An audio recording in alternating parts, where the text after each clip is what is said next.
la historia de un evento que ocurrió precisamente 3 días después de que Cristo había sido muerto, crucificado en un madero por nuestros pecados. 3 días después de esto, y quizás 4 días después de lo que fue la última cena. Y al tercer día, además de que el Señor resucita, además de que parten el pan y ahí los ojos que estaban velados de aquellos 2 discípulos que iban a Emaús fueron abiertos, ese tercer día también comieron el pan y posiblemente bebieron también del vino, porque era símbolo ya cultural. Pan, vino, era parte de lo que era también el alimento del pueblo. Y quiero titular el mensaje de esta ocasión: entre Jerusalén y Emaús. Entre Jerusalén y Emaús ocurrió un evento que queremos remembrar en este momento. Y Jerusalén, una ciudad populosa, una ciudad famosa dentro de lo que es el mundo bíblico, estaba conmocionada porque el Señor, que había prometido muchas cosas, había muerto, había resucitado también al tercer día, pero muchos ignoraban de que aquel acto fuera real. Y así estaba Jerusalén y sus aldeas 3 días después de la muerte del Señor. Y si pudiéramos describir en una sola palabra lo que estaba pasando en Jerusalén, podemos decir que había un ambiente de confusión, porque los sueños de muchos habían sido truncados, otros estaban celebrando y quizás con gozo diciendo: ven, no es cierto. Quizás los saduceos celebraban: no es cierto que Él resucitó, esto no es cierto. Y el mundo de las tinieblas estaba de fiesta. Pero tremenda noticia luego tienen que escuchar cuando aquellas mujeres que estaban allí en el sepulcro tienen que escuchar una voz celestial de 2 varones vestidos con vestidura blanca que dicen: no busquen entre los muertos al que vive, no está aquí, ha resucitado. Y esa es la victoria de este pueblo, esta es la victoria de la iglesia que hoy se reúne para conmemorar, para participar de lo que es la victoria del crucificado. Y yo puedo detallar al menos 3 puntos de vista erróneos que tenían aquellos 2 discípulos que iban en el camino a Emaús. Y es que para ellos había un decir, había una creencia de que Jesús solamente era un profeta. Miren, ellos estaban al pie del Señor, a los pies del Señor, habían sido discípulos del Señor, habían sido quizás testigos de la muerte, de la crucifixión, habían sido testigos de sus muchos milagros, habían sido testigos de los grandes prodigios que el Señor realizaba, pero ellos simplemente le veían como profeta. Verso 19 del capítulo 24 del Evangelio de Lucas.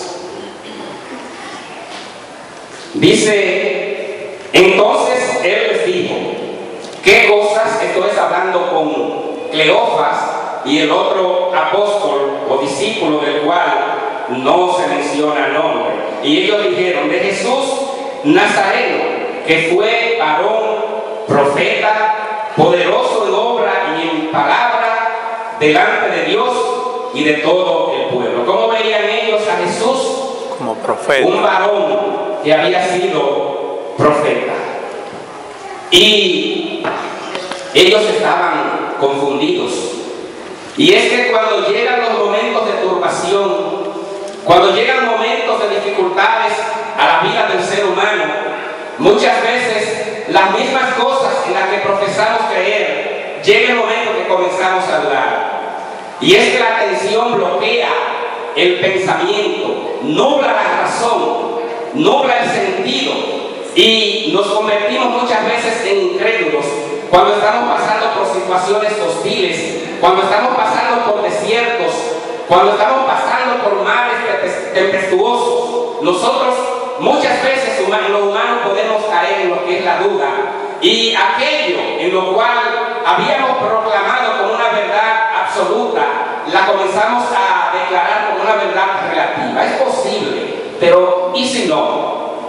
Entonces ellos veían al Señor como un profeta que había muerto y que habían pasado 3 días de este acto y que todavía no había resucitado. Pero más que esto, el Señor es mucho más que un profeta. Él es la imagen misma del Dios invisible, como lo declara el apóstol Pablo en Colosenses 1:15, cuando él dice que Él, Jesús, es la imagen del Dios invisible, el primogénito de toda creación.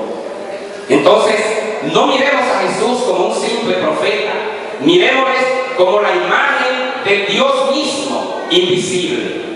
Una vez le dice el Señor a uno de sus discípulos: el que me ha visto a mí, ha visto al Padre.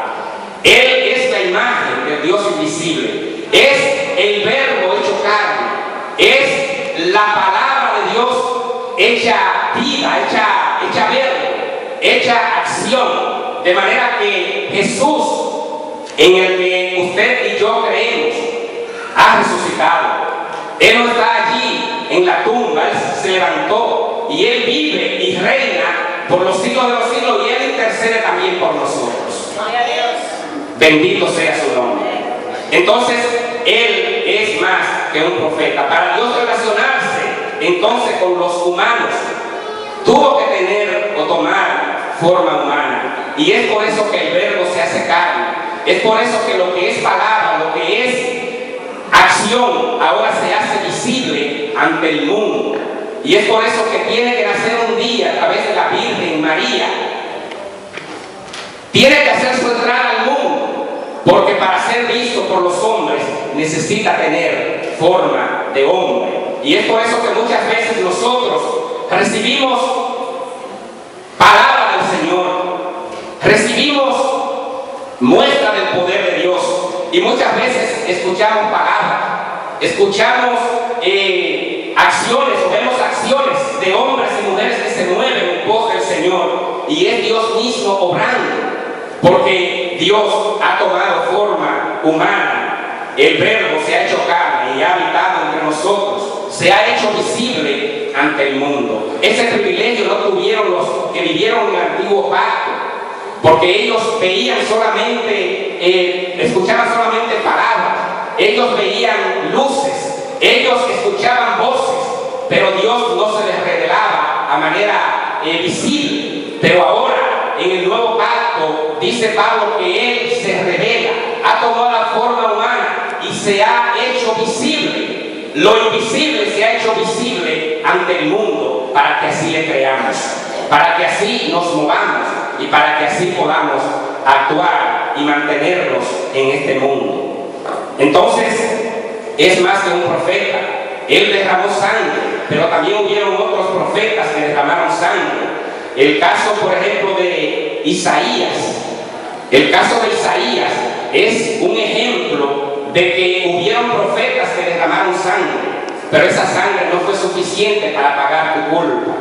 Y el autor de los Hebreos, en el capítulo 11, versículo 37, aunque no hace mención exactamente del profeta Isaías, habla de los héroes de la fe, donde dice que muchos fueron apedreados, fueron aserrados, puestos a prueba, muertos a filo de espada, anduvieron de acá para allá, cubiertos de pieles de ovejas y de cabras, pobres, angustiados, maltratados.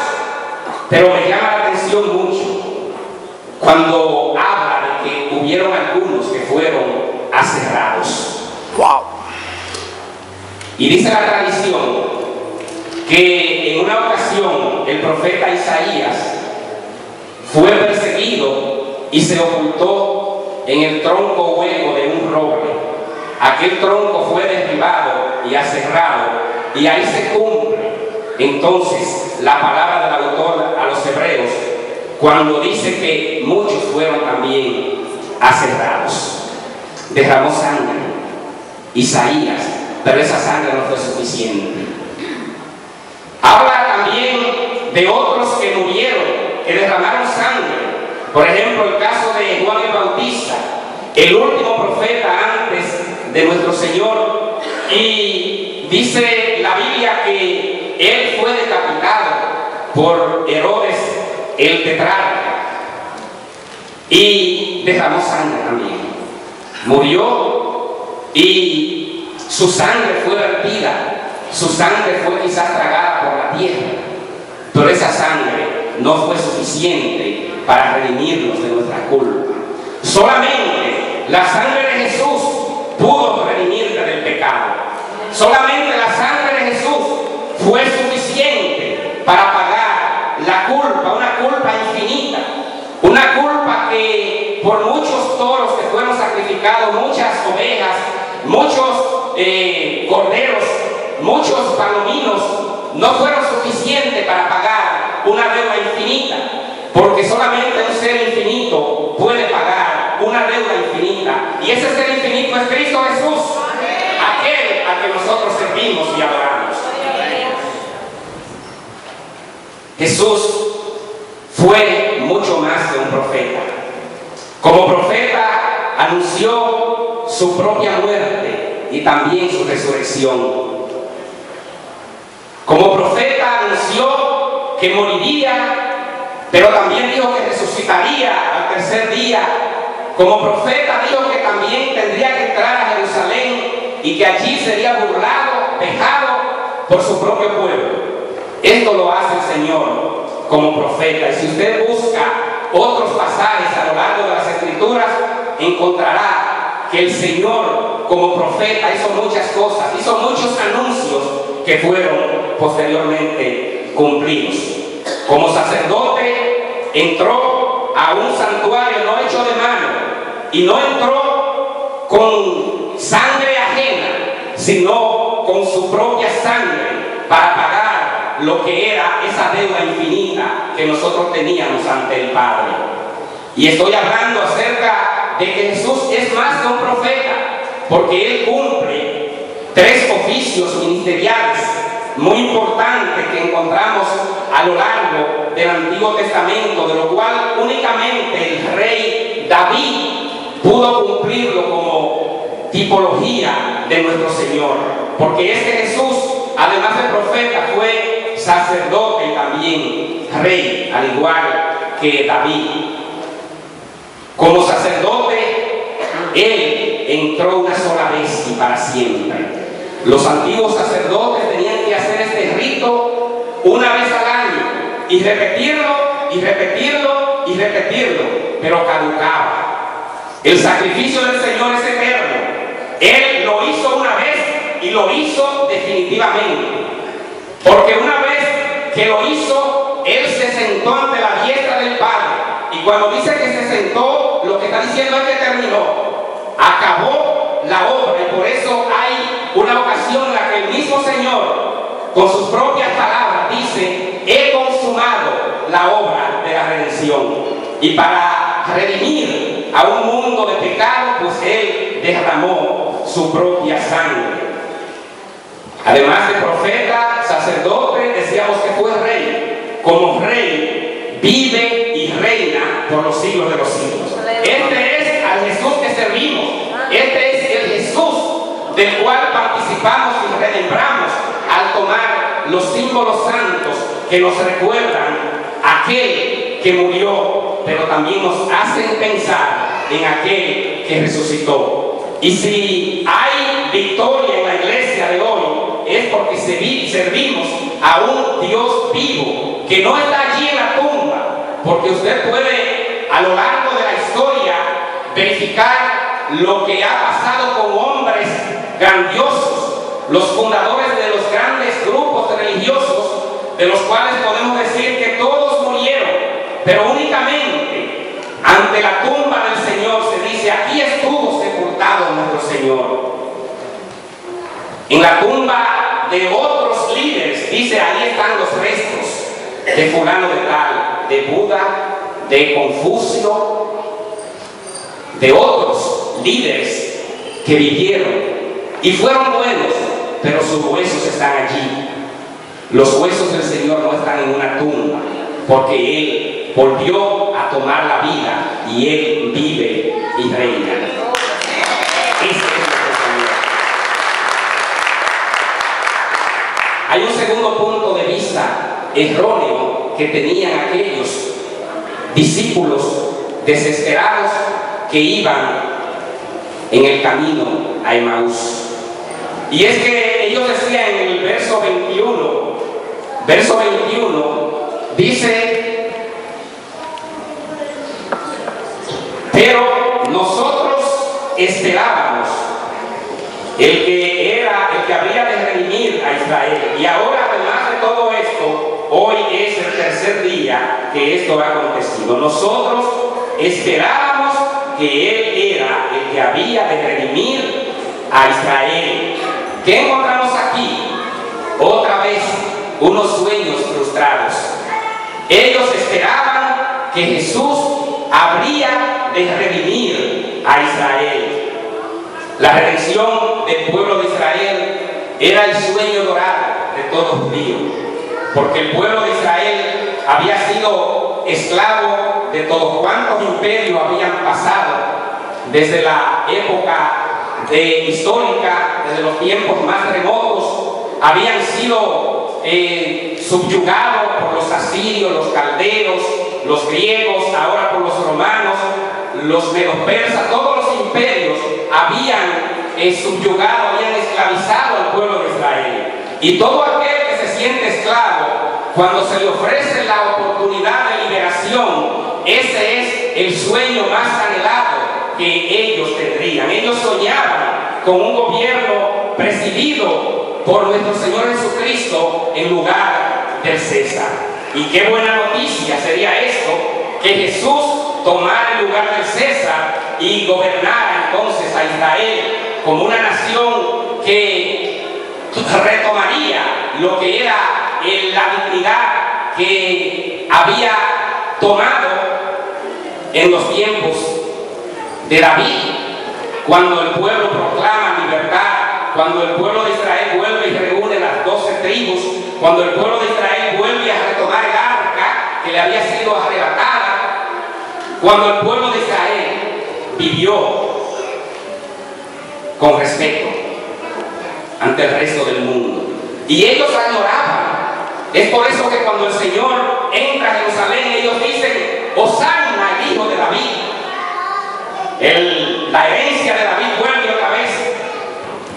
La raíz de Isaí vuelve otra vez. Volvemos a ser dignos. Hosanna en las alturas. Pero ellos estaban equivocados. Ellos soñaban con una redención política. Y qué bueno sería esa redención cuando el pueblo de Israel sentara al Señor Jesús en el trono de David, cuando los césares fueran desterrados una vez más y poder contar el yugo de esclavitud como parte de la historia, cuando pudieran sentar a un rey que ahora es un rey que además hace milagros, un rey que resucita a los muertos, un rey que multiplica los panes y los peces, un rey poderoso. Entonces, para ellos eso era una buena noticia. Ellos querían ese tipo de rey. ¿Y quién no quiere un rey así? Yo lo quiero también. Imagínense usted, ¿quién no quiere un rey así? Que diga la palabra y las cosas se hagan. Recuerdo que en una ocasión al doctor Balaguer le estaban atacando mucho acerca de proyectos que quería que él hiciese o promesas que cumpliese. Y yo recuerdo que a la manera calmada, fría como él hablaba, él le respondió a unos periodistas: lo que pasa es que yo no tengo una varita mágica para resolver los problemas. Entonces, ellos soñaban con esto, aquel que no con una varita mágica, sino que con una palabra resolviera los problemas. Y ellos querían ese rey. Ellos querían entonces un rey así. Por eso, aquellos que se movían en la ruta hacia Emaús estaban frustrados, porque el sueño de restauración del pueblo se había venido abajo.